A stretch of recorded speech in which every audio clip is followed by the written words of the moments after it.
എന്താ സംഭവം എന്താ സംഭവം? ആ എല്ലാ വണ്ടി മറിയ നോക്കി മേ അമ്പോ അതിന്റെ ഡ്രൈവർ പുറത്ത്. അതടുത്തത് എന്റെ മോനെ, വണ്ടിപ്രാന്തന്മാരെങ്ങനെ സഹിക്കും ഇതൊക്കെ? എസ്പെഷ്യലി ഞാനൊരു വണ്ടിപ്രാന്തനാട്ടോ.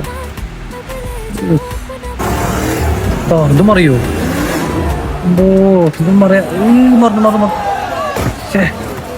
അത്ര അടിപൊളി വണ്ടികളല്ലേ. ഇപ്പൊ ഇതിനൊരു മോഡിഫൈ ചെയ്ത് ഇറക്കുന്നതാണ്, കോമ്പറ്റീഷനായിട്ട് ബിൽഡ് ചെയ്തെടുക്കുന്ന വണ്ടികളതൊക്കെ.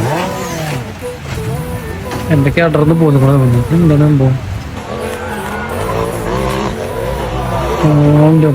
കറന്ന് കറങ്ങി അവിടെ. എന്തത്? അയ്യോ കേറിയോ? അല്ല കയറി പോയി. ഇത് മരുഭൂമിന്. ഇത് പിന്നെ അറബികളുടെ ഗൾഫത്തൊക്കെ മെയിൻ പരിപാടിയാണിത്, ഡ്രിഫ്റ്റിങ്. എന്താ